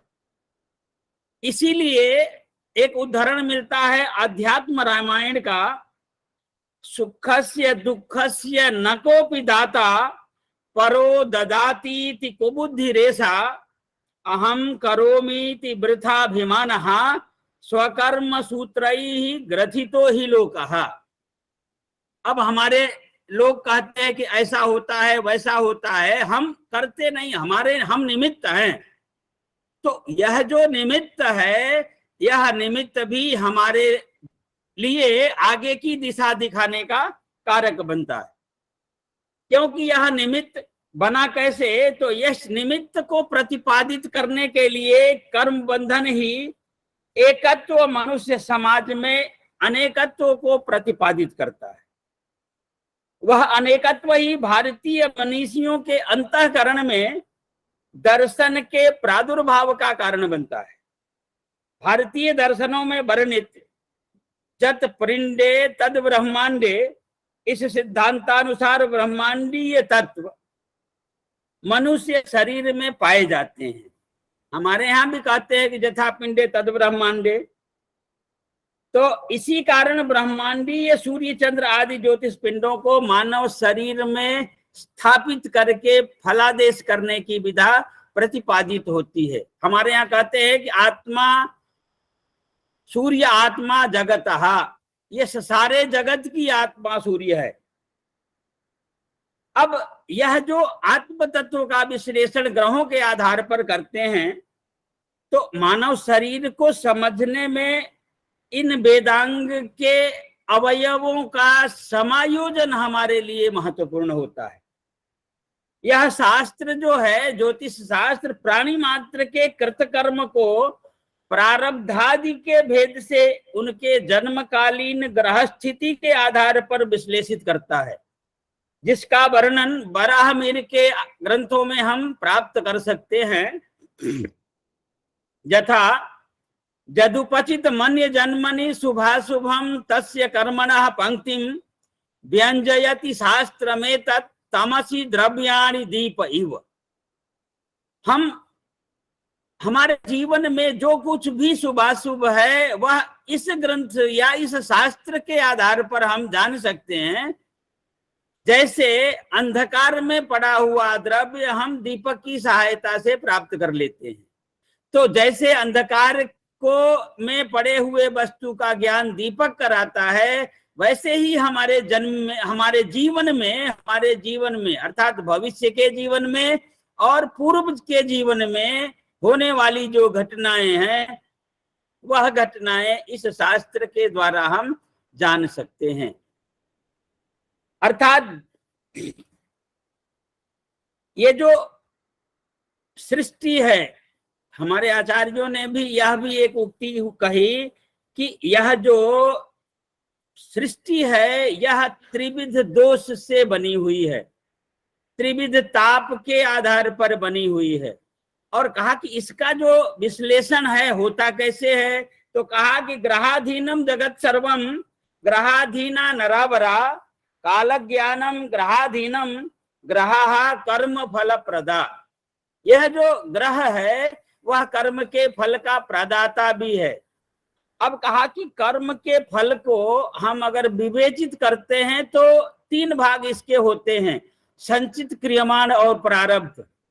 हमारे कुछ मनीषी जो ज्योतिष को नहीं जानते हैं वह कहते हैं कि ये ज्योतिषी गप मारता है, लेकिन जो हमारे पास संचित फल है वही सामने दिखता है। अब यह संचित क्या है कर्म, इसको अगर सामान्य भाषा में हम विश्लेषित करें तो बैंक में रखा हुआ जो धन है, अगर 10 लाख रुपया हम एफडी कर देते हैं तो उसके ब्याज का हम उपयोग सामान्यतः करते हैं, लेकिन यदि आवश्यक हो गया तो उसमें से कुछ धन हम तोड़कर निकाल भी लेते हैं। वही स्थिति हमारे कर्म की है कि जो संचित कर्म है उसका फल जो है हमारे जीवन में निरंतर दिखाई देता है और दिखाई देगा। यह जो है वह समझ सकता है जो इष्ट को साधन करके रखता है, इष्ट के बिना या जप तप के बिना जिसका मन संतुलित है। जैसे हमारे प्रोफेसर अवधेश कुमार चौबे जी हैं, वो साक्षात मन को अपने बस में रखते हैं। यह यद्यपि विरोधी हैं लेकिन ये सनातन के अंतः समर्थक हैं। तो उसी तरह से हमारा मन यदि स्थिर है तो हम आगे जो है ग्रह के फल को जान सकते हैं, ग्रह के फल को विवेचित कर सकते हैं। यह जो ग्रह है, ग्रह जो है सामान्यतः ग्रह अपना कार्य करता है, लेकिन इस ग्रह को जानने के लिए ग्रह का प्रभाव मन पर पड़ता है और मन इतना चंचल है, सभी हम जानते हैं। इसीलिए मन की चंचलता को देखते हुए विश्लेषित किया गया भगवान श्री कृष्ण के द्वारा कि मन एवं मनुष्यानाम कारणम बंध मोक्षयो हो। तो यह जो ग्रह है मन पर या मानव शरीर पर प्रभाव देता है, तो यह कारण बनता है हमारे बंधन और मोक्ष का, कि ग्रह अगर अच्छी स्थिति में है तो बंधन देता है और उससे विपरीत स्थिति में है तो मोक्ष देता है। जैसे एक उदाहरण ग्रह के प्रभाव को कह सकता है व्यक्ति कि अगर किसी को चोरी करने की दृष्टि बन रही है और वह ज्योतिषी के पास जाता है कि महाराज मुझे जो चोरी करने जाना है, करने जाना चाहिए नहीं जाना चाहिए, वह दैवज्ञ अगर उस समय की प्रश्न कुंडली बनाता है और अगर लग्न में पाप ग्रह बैठा हुआ है तो उसको धड़ल्ले से कहना चाहिए कि जाओ चोरी करो और सफल हो जाओगे। लेकिन उसी लग्न में अगर शुभ ग्रह बैठा है तो अगर चोरी करने जाता है तो वो चोर चोरी नहीं कर सकता, फंस जाएगा। तो ग्रह की प्रामाणिकता को हम अन्यथा नहीं मान सकते। हम अपने ज्ञान को अन्यथा जरूर मानते हैं कि हमें ज्ञान नहीं है तो हम कुछ भी बता सकते हैं, लेकिन ग्रह का जो प्रभाव है, हमारे यहाँ कहा सूर्य आत्मा जगतः और चंद्रमा मनसो जाता। चंद्रमा मन का कारक है, सूर्य आत्म तत्व का कारक है। तो यह मन जो है वह चंद्रमा के जैसे तेजी से चलने वाला होता है। तो इसीलिए भगवान का जो वक्तव्य है कि मन एवं मनुष्यानाम कारणम बंध मोक्षयोः, यह वर्णन जो है त्रिविध ताप के कारण मनुष्य के अनेक व्याधियों, इन्हीं के कारण मनुष्य जो है त्रिविध ताप के कारण अनेक व्याधियों के संपर्क में आता है। और मन ही है जो कारण होते हुए, त्रिविध ताप को कारण होते हुए भी मन अगर हमारा उसमें संलिप्त है तो हम उसको एहसास महसूस करते हैं। अगर मन हमारा स्थिर हो, मन उसमें न लगे, तो हम उस त्रिविध ताप के दोष से, कष्ट से भी विमुख रह सकते हैं। क्योंकि आप देखिए हमारे समाज में प्रत्यक्ष दिखता है कि जो ये मन है, एक व्यक्ति है जिसका ऑपरेशन होता है, आराम से पड़ा रहता है, और वही एक व्यक्ति है जो ऑपरेशन होता है तो उसे कष्ट होता है, कष्ट महसूस होता है और वो चिल्लाता है, रोता है और उद्घोष भी करता है। लेकिन वही मन जिसका स्थिर है वह कष्ट को इग्नोर करके देखता है, उसको उसमें समाहित नहीं होता। यह मन दुखी होता है, उसमें एक और भी कारण है। हमारे आचार्यों ने कहा कि चिंता चिता समाप्रोक्ता, चिंतन करने वाला व्यक्ति अलग होता है और चिंता करने वाला व्यक्ति अलग होता है। तो चिंता करने के लिए कहा कि चिंता चिता समाप्रोक्ता बिंदु मात्रम विशेषता सजीवम दहते चिंता निर्जीवम दहते चिता। यह जो चिंता है वह मनुष्य के जीवन में बहुत ही असौच पैदा करने वाली होती है। मित्रों, ये जो ग्रह है, ग्रह का प्रभाव हमारे मनुष्य शरीर पर, समाज पर पड़ता है। इसमें ग्रहों के साथ साथ आयुर्वेद में वर्णित आख्यानों का भी हम उपयोग करते हैं। जैसे हमारे मन को प्रभावित करने वाले बहुत से रोग हैं या योग हैं, उसी को विश्लेषित करते हुए ग्रंथ है प्रश्न मार्ग।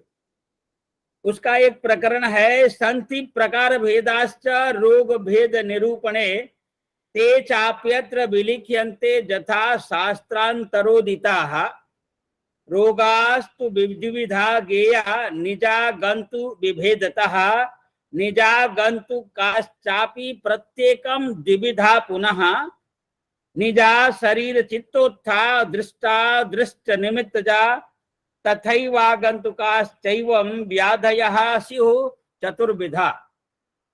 अर्थात यह जो रोग है वह आगंतुक और निज और आगंतुक के भेद से दो प्रकार के हो। यह जो दो प्रकार के जो रोग है, निज और आगंतुक, उनके भी दो दो भेद पाए जाते हैं। निज रोग जो है शरीर एवं मानसिक भेद के रूप में देखे जाते हैं। उसी तरह दृष्टज निमित्त और अदृष्टज निमित्त की भी चर्चा शास्त्रों में पाई जाती है। वात पित्त कफोद भूता पृथक संसर्ग जास तथा सन्निपात भवाश्चैते शरीराः कीर्तिता गदाः। यह जो अनेक प्रकार से रोगों के बारे में चर्चा हमें प्रश्न मार्ग के द्वारा मिलती है।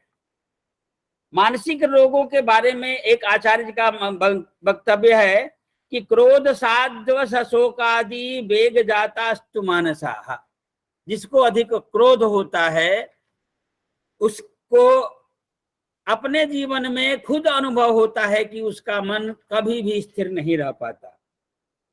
इसीलिए मन को व्यथित होते हुए देखकर हमारे ऋषियों ने उन्माद की चर्चा की कि जब हमारा मन दुखी होता है तो अनेक प्रकार के उन्माद की चर्चा या दृष्टि हमें दिखाई पड़ती है।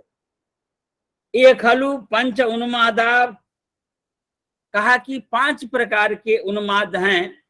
कौन कौन होते हैं? तो कहा कि बात पित्त कफ सन्निपाता गंत निमित्त जाहा, अर्थात बात पित्त कफ सन्निपात आगंतुक एवं निमित्त भेद से 5 प्रकार के उत्पातों की या उन्मादों की चर्चा हमारे यहाँ मिलती है।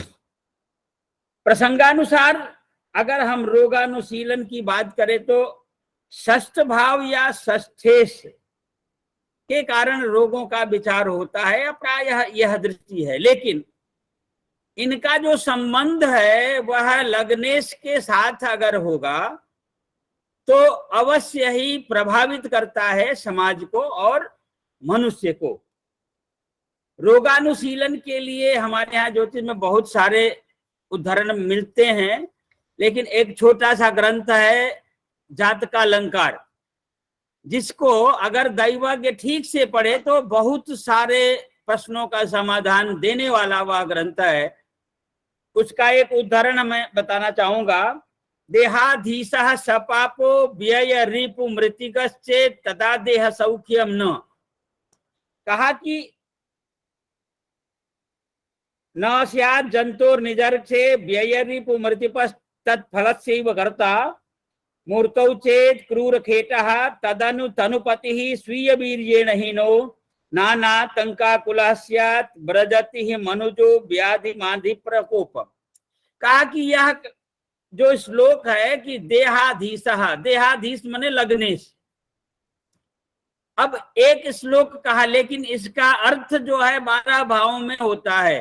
कहा कि लग्नेश अगर त्रिक भाव में हो, त्रिक अर्थात 6, 8, 12 भाव में हो, तो वह उस भाव के फल को खराब करता है। जिस भाव लग्नेश जिस भाव में बैठा है और उसका त्रिक से संबंध अगर है तो उस भाव के फल को खराब करे।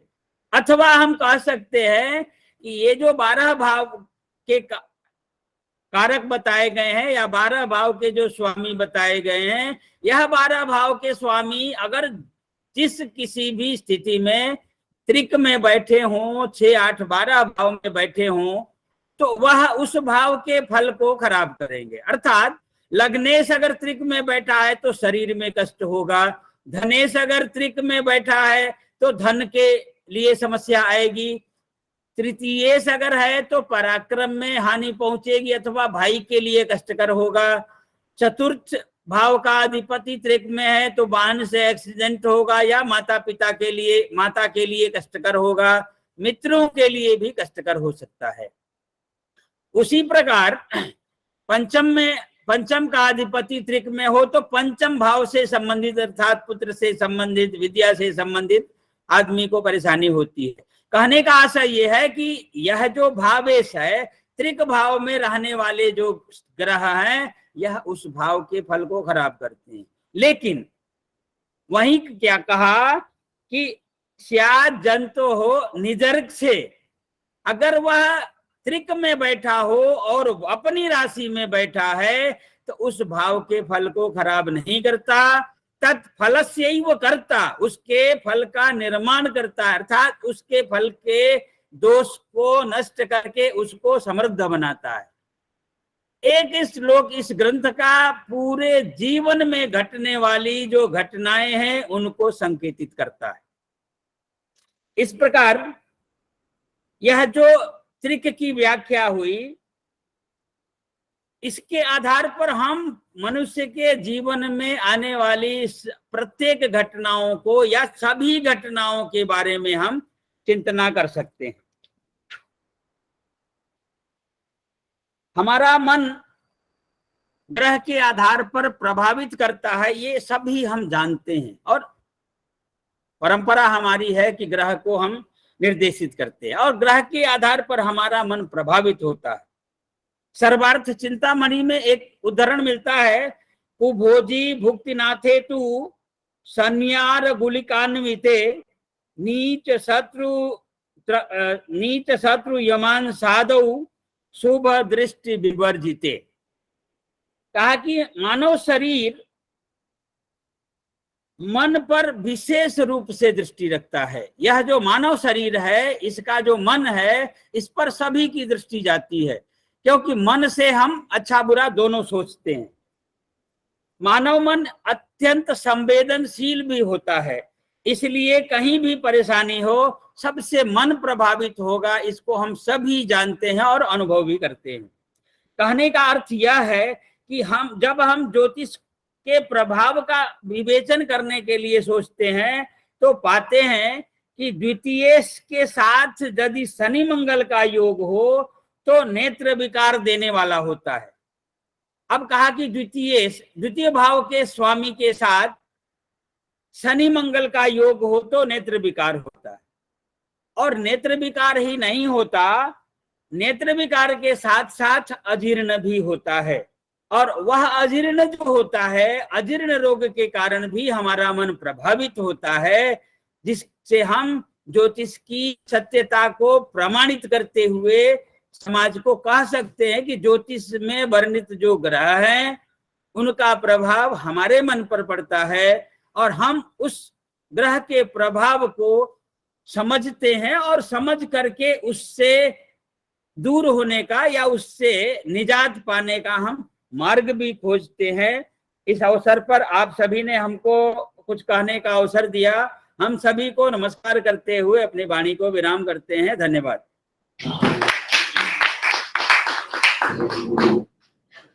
हम लोग आपके व्याख्यान से मानसिक रूप से, हृदय रूप से, सब प्रकार से आनंदित, मानसिक रूप से मुक्त हो गए और एक बहुत बड़ी दृष्टि मिली कि समाज में जो व्यक्ति एक दूसरे के ऊपर दोषारोपण करता है, वह दोषारोपण हमारे शास्त्र एकदम निषिद्ध करते हैं। इसमें व्यक्ति हेतु नहीं है, उसके पूर्व जन्म का कर्म अथवा दोषज कर्म ही हुए, माने वर्तमान कर्म, प्रारब्ध कर्म, संचित कर्म और क्रियमाण कर्म जो है, ये तीन कर्म ही व्यक्ति के उस पुण्य पाप के प्राप्ति के हेतु हैं। व्यक्ति के प्रति दोषदायी अथवा दुखदायी नहीं होता।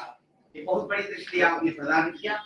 इस प्रकार से आपको बहुत बहुत धन्यवाद लोग देते हैं। हम लोगों के मध्य में उपस्थित हैं केंद्रीय संस्कृत विश्वविद्यालय पुरी कैंपस के ही तथा इस आज के सभा के मुख्य अतिथि के रूप में हम लोगों के अत्यंत सुहृदय प्रोफेसर विश्वरंजन पति जी। हम निवेदन करेंगे कि कुछ ही शब्दों में हम लोगों को आशीर्वाद प्रदान करें, क्योंकि उद्घाटन सत्र का समय प्रायः अपनी पूर्णता की तरफ है। आचार्य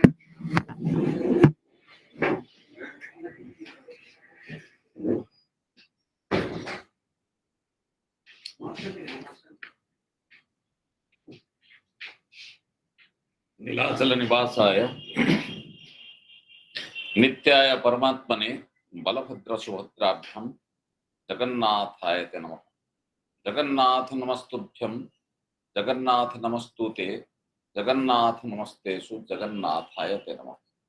जय जगन्नाथ। परम आदरणीय आज के इस कार्यक्रम के अध्यक्ष जी तथा प्रोफेसर चौबे जी, प्रोफेसर शुक्ला जी, दीपक जी,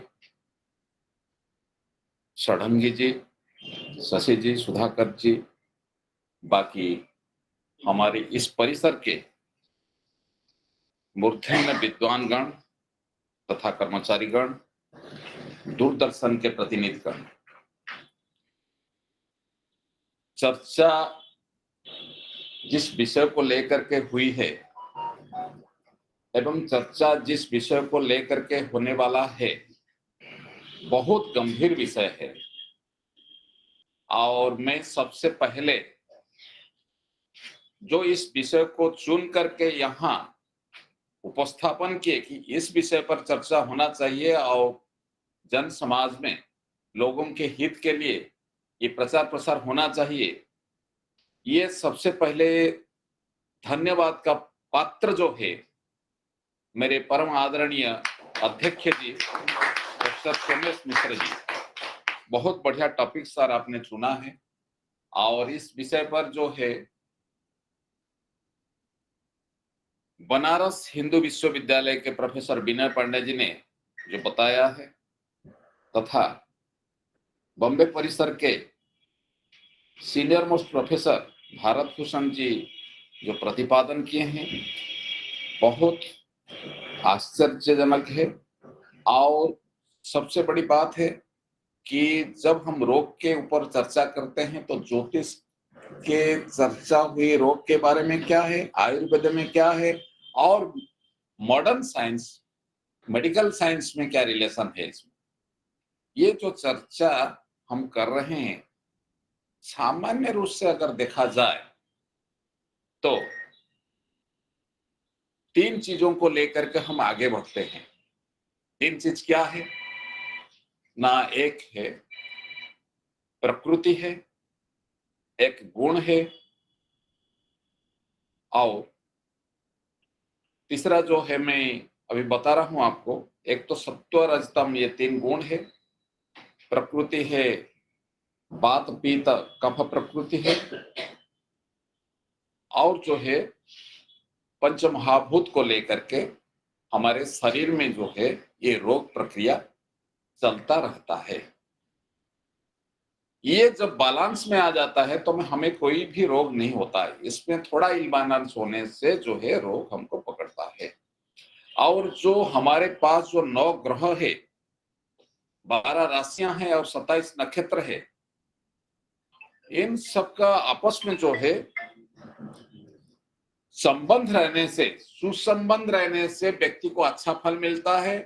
अगर कुसंबंध रहने से व्यक्ति को बुरा फल मिलता है। तो जैसे आपस में हम लोगों के बीच में शत्रुता, मित्रता और समता संपर्क है, ऐसे ग्रहों के बीच में भी शत्रुता, मित्रता, समता संपर्क भी है। जैसे हम लोग अपने चॉइस से खान पान करते हैं, अपने चॉइस से कपड़ा पहनते हैं, अपने चॉइस से घूमने जाते हैं, जैसा मनुष्य का जैसा ही चॉइस होता है, ऐसा ग्रहों का भी आपस में चॉइस होता है। कौन ग्रह किस वस्त्र को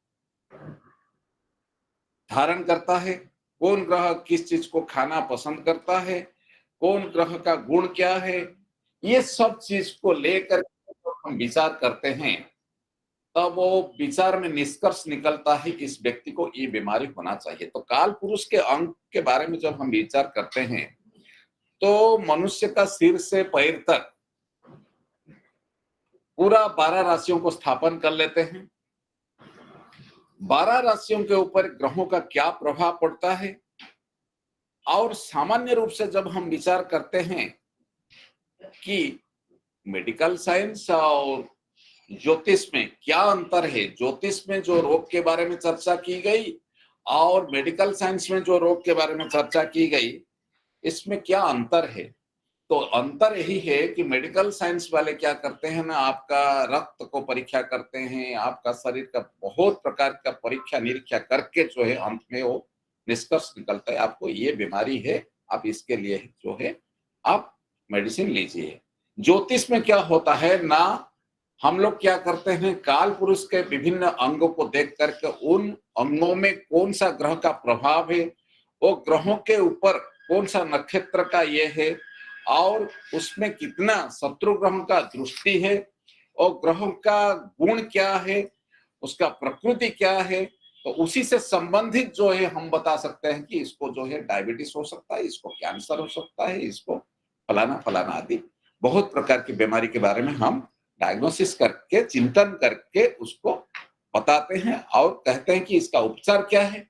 जब व्यक्ति कहता है कि उपचार क्या है, तो उपचार के माध्यम से हम क्या करते हैं ना, हम आयुर्वेद शास्त्र को पकड़ते हैं। प्राचीन काल में जो है आयुर्वेद शास्त्र के ऊपर बहुत चर्चा हुई है।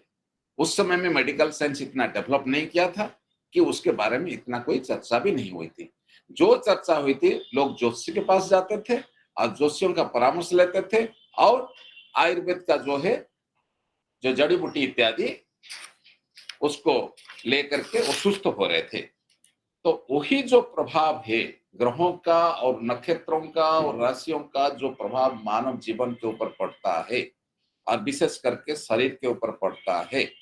तो उसको जब हम देखते हैं तो हमारे पास जो है कुल मिलाकर के 16 वर्ग कुंडली है। 16 वर्गों में से हम 12 वर्ग कुंडलियों के ऊपर प्राधान्य देते हैं और उनमें से भी 12 वर्गों में से 6 वर्ग कुंडलियों के ऊपर ज्यादा प्राधान्य देते हैं। तो जब व्यक्ति आता है, उसका कोई समस्या है, वो बताता है, विशेष करके शरीर के समस्या के बारे में बताता है, रोग के समस्या के बारे में बताता है, तभी हम क्या करते हैं ना, इस जन्म कुंडली देखते हैं, नवांश को देखते हैं, द्वादशांश को देखते हैं, द्वेषकांड को देखते हैं। सारे चीज को अच्छी तरह परखने के बाद जो है उस व्यक्ति को कहते हैं कि आपका शरीर में फलाने अंग में जो है ये बीमारी होने वाला है अथवा है, आप इसका निराकरण के लिए कुछ व्यवस्था कीजिए। जब वो व्यवस्था के लिए पूछता है कि क्या करें क्या नहीं करें, तो उसके बाद वो क्या करता है, जाकर के मेडिकल टेस्ट करते हैं। करने के बाद वो निश्चित हो जाता है कि जोशी जी जो बताए थे वो सही बात है। तो मेडिकल साइंस में क्या होता है ना, वो रक्त परीक्षा करके, विभिन्न प्रकार परीक्षा निरीक्षा करके वो कह लेते आपका पेट जो है वो अल्सर है। तो हम जो है सूर्य को पकड़ते हैं, मंगल को पकड़ते हैं, शनि को पकड़ते हैं, इन ग्रहों को देखते हैं ये किन स्थान पे, जैसे सूर्य जो है आत्मा का कारक है, ये हृदय का कारक है, तो सूर्य जो है आत्मा का प्रतिनिधित्व करता है। अब बृहस्पति जो है वो पेट का प्रतिनिधित्व करता है। पेट से संबंधित जो रोग है बृहस्पति, शुक्र और शनि से संबंधित, क्योंकि शनि जो है वायु कारक ग्रह है। तो इसीलिए इन सब को लेकर के हम बड़ी विस्तार रूप से उसको गवेषणा करके देख करके व्यक्ति को बताते हैं, तब जाकर के व्यक्ति निश्चित हो जाता है कि मेरे को ये रोग है। उस रोग के लिए हम ये विचार करते हैं कि परीक्षा करने के लिए हम आयुर्वेद का जो है उपदेश देते हैं। तो जो कुछ कहना है, मुझे तो बहुत कुछ करना है, मुझे तो मेरा पेपर भी पढ़ना है, अभी तो टाइम नहीं है, लेकिन मैं अंत में सिर्फ इतना कहना चाहता हूँ, ये जैसे एक इतना छोटी सी संस्था है और जैसे कहते हैं हिंदी में गागर में सागर, तो संस्था होकर भी ये बहुत कुछ कर रहा है जो कि बड़े बड़े संस्था नहीं कर पाते हैं।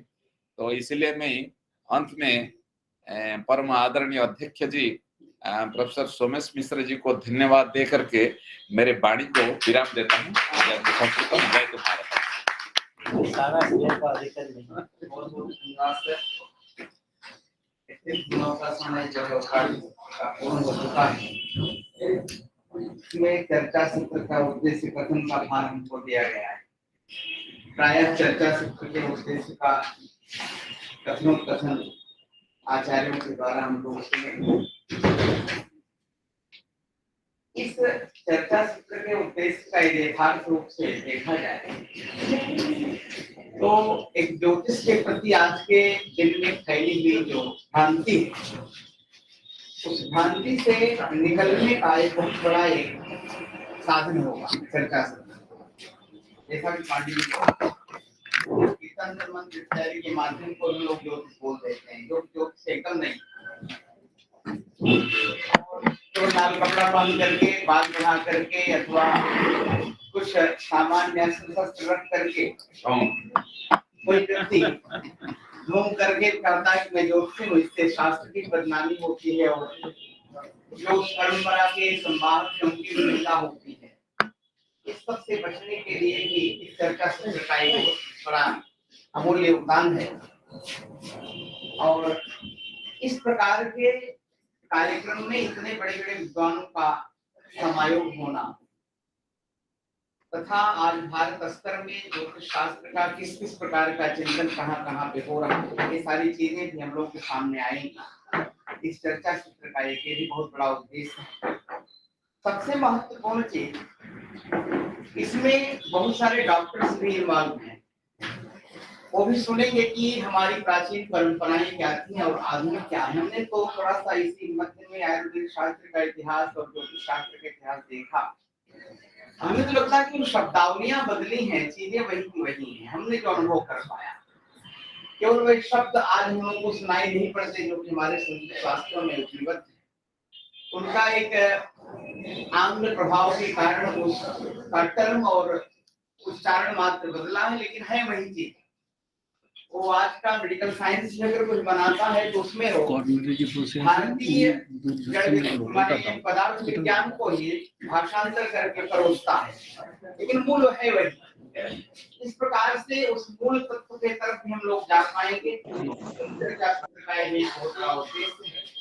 इस तरह यहाँ उद्घाटन सत्र इन विद्वानों के उपस्थिति के मध्य हुआ तथा इस चर्चा सत्र के धन्यवाद ज्ञापन क्रम में हम लोगों के महाविद्यालय की अध्यापिका प्रोफेसर अपरा चक्रवर्ती जी उपस्थित है, जो कि इतिहास विभाग प्रमुख हैं।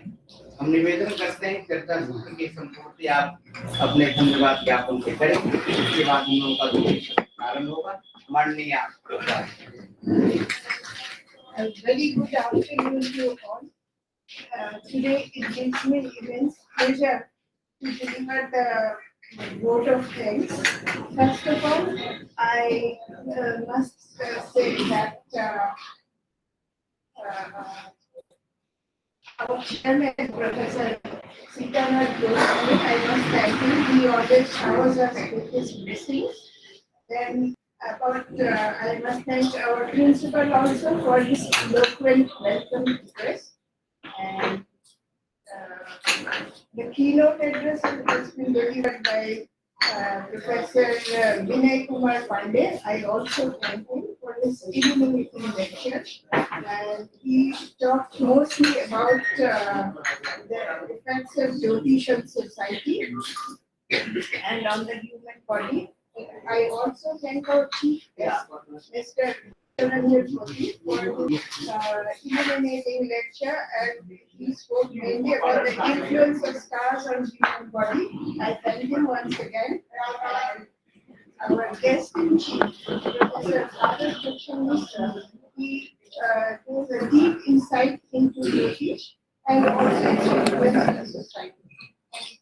I also thank all the participants who worked behind the scenes to make this inaugural session a success. And last but not the least, I must thank Dr. Sudhakar Mishra for giving me this opportunity to express my